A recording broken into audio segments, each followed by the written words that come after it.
thinking, okay, so what does the business look like? There's a lot of turmoil globally, geopolitical politics. You know, we've seen different things happening in Europe, in the US. Right now, I think we're seeing even in Asia some of the turmoil. So business is going through a lot of challenges. Business in Kenya, and I've said this to them very many times, that you're the most resilient business I know when I engage with businesses globally. You know, you work hard within very tough times, COVID, drought, and name it, and you've done well. But as we go forward, there's some of the things that the business wanted to hear. You know, and I know you've heard this even from the public, the tax burden. And you have proposed some of the reliefs that you're looking to ease the tax burden, especially for business to thrive. And I know this must have come from our SME especially. And maybe briefly, the President, you'd tell us, what are you looking at in terms of alleviating some of this burden so that we can grow even bigger and more businesses in this country? Thank you very much.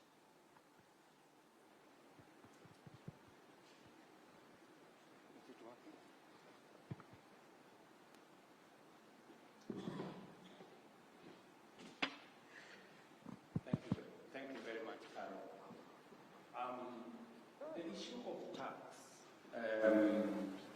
is an important conversation for all of us to have as a country. I will be signing on Wednesday tax reliefs that were proposed to us in the business amendment bill that is now on its way to my desk. This is specifically to provide relief for areas where we felt maybe business took a beating, so to speak, whether it is on our health issues or on our housing issues. Now, the people who are paying more because they earn more, they are going to have a relief, to enjoy a relief, which means we can take off some of the burden from them. Secondly, when you look at some of those interventions, well, let me speak about housing. I mean, the business community should be looking at what is housing doing. Housing means we do more steel. The steel companies should be looking at opportunity. 200,000 housing units every year means we consume more steel. It means we consume more cement, and that is the reality. It means we have more transporters. It means we are doing more business. We are driving the economy more. So I would want the private sector to look at the opportunities we are creating in some of the interventions we are rolling out, whether it is in housing or even in universal health coverage. We are importing 70 billion shillings worth of health commodities to Kenya. And I have given firm instructions to the Ministry of Health through KEMSA, not KEMSA, KEMSA, that any product we produce in Kenya, they get the first priority whenever we are procuring. And we have a meeting here with all our manufacturers of health commodities in Kenya, and that is the policy decision, and that is the law that we have given to KEMSA as we talk now. So, as we robustly invest in the health of our people, there is opportunities being created in health commodities. There is opportunities being created in other sectors. These are areas where we need to look at. Even as we provide relief for those who are contributing, we must also look on the flip side and look at the opportunities that these interventions bring. And I expect the private sector to take those opportunities, pick them up, and drive into investment and into opportunities for growing our economy. Let me also say the following, that the whole sector, the problem with the mic, maybe I can borrow yours. Let me borrow yours. The whole space around how are we spending our taxes? Are we being responsible about how we spend our taxes? That is very important to us. We are putting some of these investments in areas that are of necessity. Our education system was collapsing. We've had to enhance the budget to our education system because 23 of our 40 public universities were at the verge of bankruptcy. We had a shortage of 110,000 teachers. We were staring at a whole competence-based education system that was not adding up. We've had to put some money in the social sector. You understand how important that is, so that we can continuously generate the human capital that is useful to your companies and useful to our country. We have also had to look at areas of how we service our debt. Many people had given up on Kenya, and many people thought Kenya was going to go the route of other countries and that we were headed to a default. We've made sure that we have not only avoided a default, we are actually taking a new trajectory. Today, because of some of the interventions we have put in place, our inflation has significantly come down from 9.6 to 2.8. Our exchange rate has stabilized, and our interest rates are beginning to come down. You all know the central bank brought down the CBR by 75 basis points this month. Now we are at 11.25. So progressively, we are creating an environment where the private sector can have access to one of the most important things Betty said, that is access to capital. The more we crowd out by excessive borrowing by government, the more we create a situation where the private sector cannot access credit. Let me also say this finally. I've had to make the difficult decision that we haven't been able to make for the last 10 years, to think about our savings as a percentage of our GDP.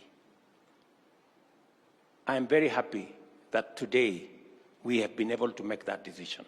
And what we were doing in the past, where all of us were contributing, 200 shillings to NSSF and all that, and we didn't have quite a clear mechanism of how we are going. Today, that has changed. We are now moving in a different trajectory, and we are creating a bigger pool of patient capital, of patient money, that now can progressively be available for us to manage our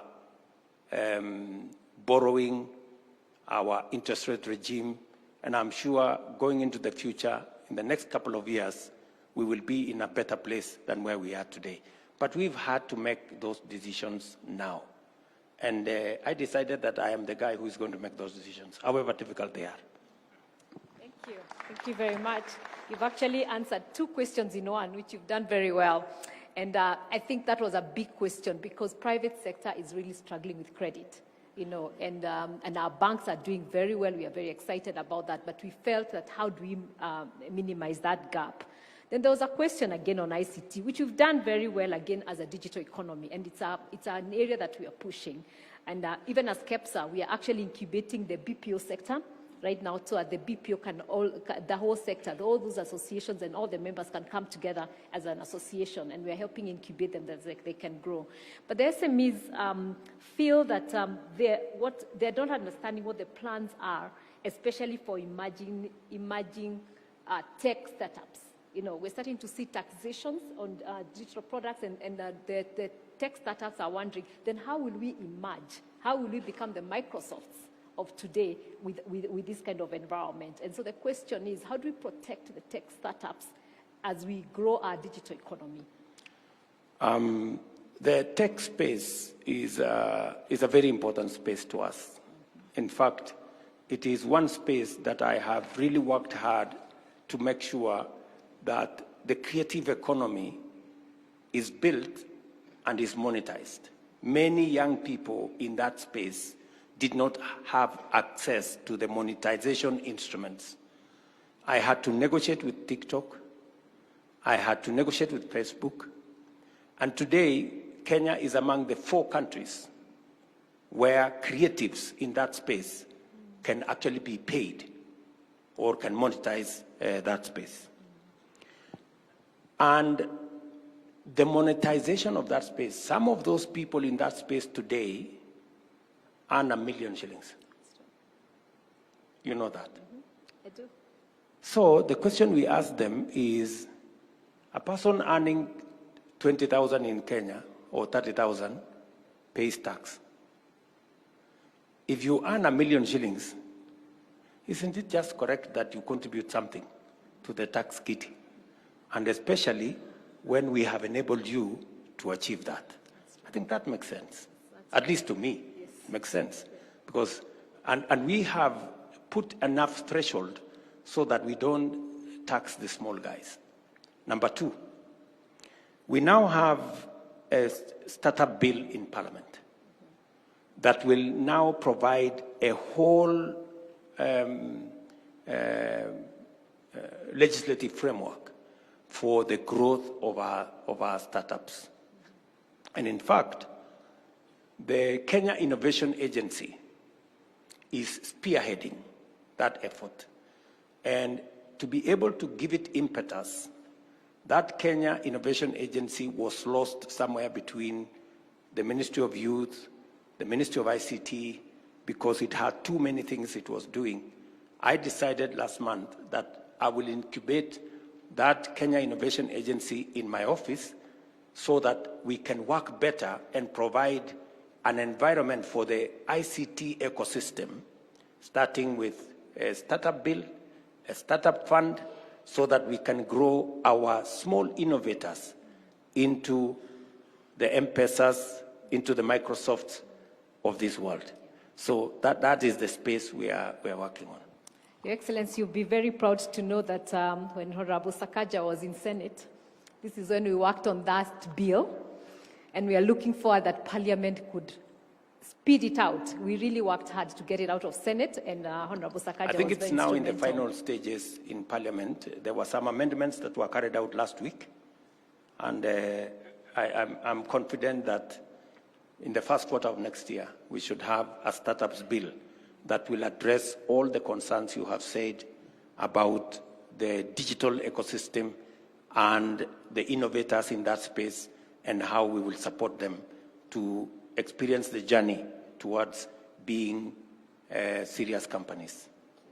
That would be excellent. And my final question, in the interest of time, we're looking at the global environment, the changing global environment. And one of the sectors that is affected a lot when the supply chains are affected by wars and all other logistics is the manufacturing. And we are feeling the pain as manufacturers because of all those changes. And I'm just wondering, thinking about the people who ask this question, what are we doing as government, and how could we work together with you much closer to really address some of the pains that the manufacturing sector is feeling with all the changes that are happening globally and also locally, and especially with our regulatory environment, which has always been a challenge. I'm so glad to hear about with the KRA and the issue of VAT, but there's a lot of regulatory issues that are really affecting the manufacturers today. And if we are going to move our manufacturing from 7% to the 15% as envisioned in Vision 2030, something has to change drastically. I agree. Something has to change drastically. And it has to start with the manufacturers themselves. I'm sorry to say this. We must change the way we view manufacturing. Manufacturing cannot be importing everything from somewhere and then coming to paint it here and call it manufacture. Surely, that cannot be. There is a statement that was said by Betty, your chairman. He said, we have 5 containers. For every 5 containers that come from abroad, only one goes back with manufactured goods. That means, I don't know whether Kenya Association of Manufacturers or we register Kenya Association of Importers. Because we seem to be doing more importing than manufacturing. So we actually need to have a conversation on the subject of manufacturing. You know, I was very surprised that when we put a tariff on importation of clinker, there was a complaint by so many people. And then you ask yourself, I mean, surely, do we need to continue importing clinker when we can manufacture clinker in Kenya? President Trump has promised to put tariffs to support American manufacturing. Every country protects their manufacturing space. I was very surprised when we said, why do we have to continue importing sanitary pads? You know, it's a very delicate subject to discuss. When we can manufacture sanitary pads here in Kenya, surely. And the biggest people who are complaining, I don't know, let me not say who are complaining. I did expect our manufacturing entities to say, protect our manufacturing so that, and we are not protecting inefficiency. We are giving them space to grow, and they must be competitive. And we are not closing down, we are not providing incentives for one company or 2 or 3. It must be, there must be enough companies to compete so that we also get good quality products. So, Caro, if there is one thing we must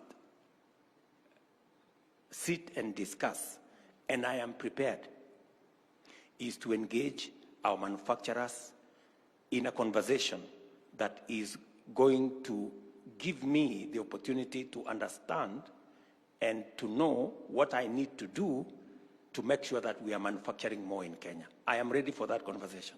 And I am ready to make whatever decision that has to be made to promote locally produced products in Kenya. Because that is the way we are going to create, that is the way we are going to create jobs. That is the way we are going to create wealth, as Anyang' Nyong'o said. If we use local products, local raw materials, whether it is for clinker, whether it's for steel, whether it is for leather, whether it is for textile, you know, because we are exporting a lot of textile products from Kenya. We're among the largest importers to the US. But unfortunately, we are importing cotton from elsewhere. And that is why I have a very robust plan and program we have rolled out on cotton manufacturing in Kenya. I am happy. I had a conversation with Professor Anyang' Nyong'o on what we are doing around the cotton space, the governor of Busia, the governor of Elgeyo Marakwet, and all the other cotton-producing counties, because it cannot be the case that we are importing even products that we have raw materials to produce in Kenya. Caro, I mean, it's just the right thing to do. And please, the Kenya Association of Manufacturers, I am open. I'm ready to have the first meeting with the Kenya Association of Manufacturers in January. We can start the first meeting in January so that we can all agree how we are going to move things into the future. Thank you very much, Your Excellency. I think we'll make sure that that meeting happens and all the other small manufacturers, because, we have a lot of SMEs who are also there. So we'll coordinate everything and make sure that it happens. And know a lot of the issues are under regulatory, but I think those are things we'll discuss. But the other thing, Your Excellency, you'll be proud to know, we just launched about 2 weeks ago our roundtables with the regional economic blocks. So that way, we're also engaging the economic blocks of the counties on these same roundtables and making sure that, because that's where the businesses are, this is where the raw materials are, so that by the time we are coming to you, we have established and made sure that everything is done at that level, at the county levels and all that. So you'll be seeing a lot of that happening from next year. I don't know if you want to take any question. I can take one or two. One or two questions. Okay. There is a lady there. Maybe, and Derek will take one gentleman.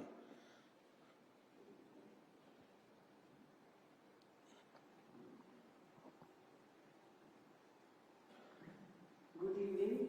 Thank you, sir. It's Jokiki Ruti, and I'm in manufacturing within value addition space. And I just want to and ask. I have gone to several establishments, and this is just a personal thing. When you see the king, you ask the king for something. And I have gone and I have dropped my locally manufactured products at Western Hotel. And at Western Hotel. And the chef has approved it. However, I have not yet received, because whatever it is that I have been able to give, the chef has said yes, but the bureaucracy sometimes within the system can be very discouraging, because here we are talking about promoting local products, promoting local manufacturers, but yet when we go to the ground, people within the offices, they become stumbling blocks in order for us to be able to to penetrate. So my question to you, sir, is my business is Too Much Sauce. That's the name of my business. And we make locally manufactured products such as sauces, marinades, and I want that job. Thank you. Thank you very much, my dear. That question actually should be answered by Caro. Because the establishment you have said is private sector. I run the public sector. Caro is the one. Why do we have bureaucracy in the private sector? Thank you very much. So let's ask a sector question, then but it's true. I think we are learning bad manners about bureaucracies, and we need to show by example. And I think we'll start doing also self-regulation. We have the associations within. We have the hotel keepers who are our members here, and those are some of the questions we'll be taking to them to start doing self-regulation within their establishments, within the subsectors. Very good. So those people in the hotel keepers, they're called what? The Hotel Keepers Association? Yes, the association should answer that lady. Why Western is not, has bureaucracy. Any sector question? Sector-wide question? There's a gentleman there. Okay. Thank you so much. My name is Tom Onditi. I am founder, rather Gen Z founder. And I have a question regarding access to government procurement opportunities. So, in our space, we've realized that for these opportunities, for you to get, as a young founder, it's very hard, because you realize that it requires a lot of documentation. Specifically, okay, my biggest problem, let me say from my standpoint, is the requirement of financial documentations which maybe you don't have. And that has become really a big challenge to people in the SME space, specifically young founders. I don't know if it is something that is followed to the latter, because many a times it becomes so competitive, and even for those that are marked AGPO, it's very hard for you to get. Thank you. Thank you very much. Competition is the name of the game. You know, any procurement process need to have competitors. The reason why we ring fence certain items for ACBO, that is for young people, for women, and people living with disability, it doesn't mean that they automatically, a person automatically gets. There is still competition in there within that ecosystem. There will be more than one person, more than one young person competing. There will be more than one woman competing. There will be other people competing in that space. And of course, because standards have to be set, you have to meet the criteria for that procurement. Maybe the question you are asking me is the criteria too onerous for most young people to meet? That's a conversation we can have so that we can see if the criteria is too onerous, locking out almost all the intended beneficiaries. That is an exercise we can interrogate, and we have made it a policy decision as part of our contracting, performance contracting, to make sure that every accounting officer of a government entity must demonstrate how they have met the 30% procurement for ACBO, people living with disability, women and young people. But that is an exercise I am willing to interrogate more and to listen more to your views and your suggestions. I think, Your Excellency, that's a question we've had many times. The processes for young people are almost impossible, so it locks them out. And so they say, you know how we used to have the kazi kwa vijana those days, and you say kazi kwa vijana but pesa kwa wazee, because it would lock them out. And I think that's the same process and something I think we can address together as we go forward. I think we'll end there because of interest of time, but Your Excellency, before you sit down, because we never got to listen to the big panel, I just wanted to introduce to you, and maybe they'll just stand where they are, except for Mzee Manu, who is the founding chair of KEPSA. So for him to be here as we celebrate 20 years, you know, for me it's the most exciting thing.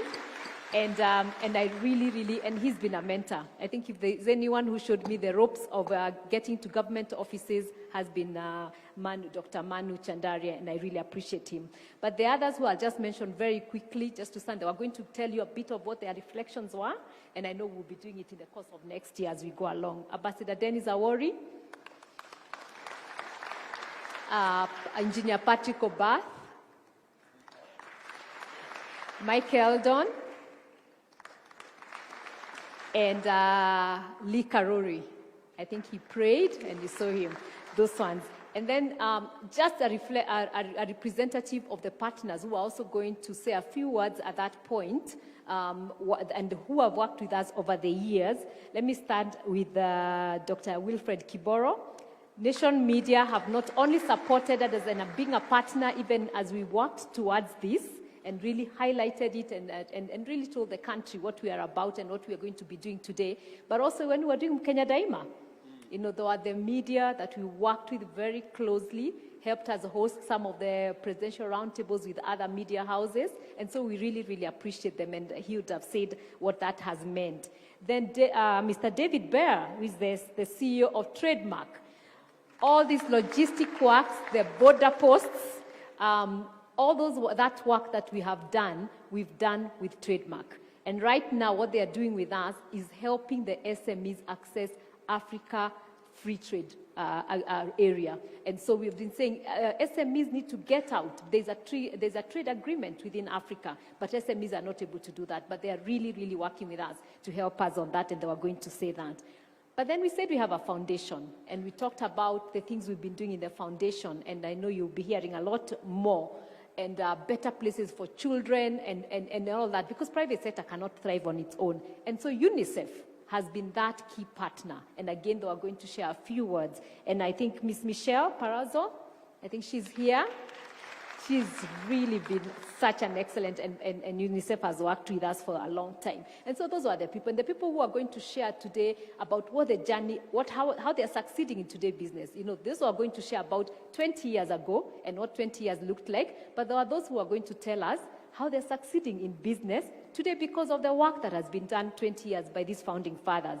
So we had equity, and unfortunately, James Mwangi is out of the country, but Mr. Moses Nyabada was here, and he was going to share that story, which you know very, very well, and they've been a great support. And then we have John Gashora from NCBA, again, who's going to share that story of success and what that has meant. And then Sheila Masinde, Transparency International, and the work we've been doing around that governance area and working around corruption and all that. Is she here? Or she's left? I think she's left. So that, though I'm just going to give some of those highlights. But as we said, because it's a whole celebration for the whole year, we're going to be able to have events where you can hear some of these stories more and explain that. But I would really want to say thank you on behalf of management and everyone else for what you've done with us and continue to do. This year alone, as the President said, we've had 3 roundtables. And this is considered another engagement with him, which is, we can consider it a roundtable because we've really resolved some of the things that we were thinking about. And again, also with the CCA in September, which again was a very good engagement with the foreign investors. And so we look forward to those quarterly meetings, and we're here to make sure they happen and they work well. Thank you. Thank you, Rhonda. Thank you very much, Carol. I hope you are not blaming me for all those people who missed the opportunity to say something. Because I was here on time when I was asked to be here. I was asked to be here. And maybe I was told you are here from morning. You should have given them an opportunity to do something. Actually, we're here from morning, but because we wanted you to hear the story from the history. Okay, I will create another time, and especially to listen to the ancestors. The Yes. people who... You create that time and we'll do that. The people who brought this together. Yeah. But let me say thank you to all of you for accommodating. I have another engagement with, I'm already running late. But it was really good to engage with the private sector, and I look forward to those meetings of where we can, you know, engage and sort out problems so that we can allow our private sector to move on. Thank you very much, Trademark East Africa, for what you're doing, supporting the business space, and all the other partners, UNICEF, Nation Media. You know, I am a great customer of the media. That's and true. The only unfair thing they do to me is that when they make money, they don't share with me. But I think they are doing a fantastic job in profiling all the good things that is being done, and sometimes all the bad things government does. So, but it is, I guess it is something that we have it's part of the systems of checks and balances, and we are all happy to be part of it. So thank you very much, and thank you for your time. Thank you very much. And as you wind up, you cut just a slice of cake to mark this event, and we'll let you go. Your Excellency, with your permission.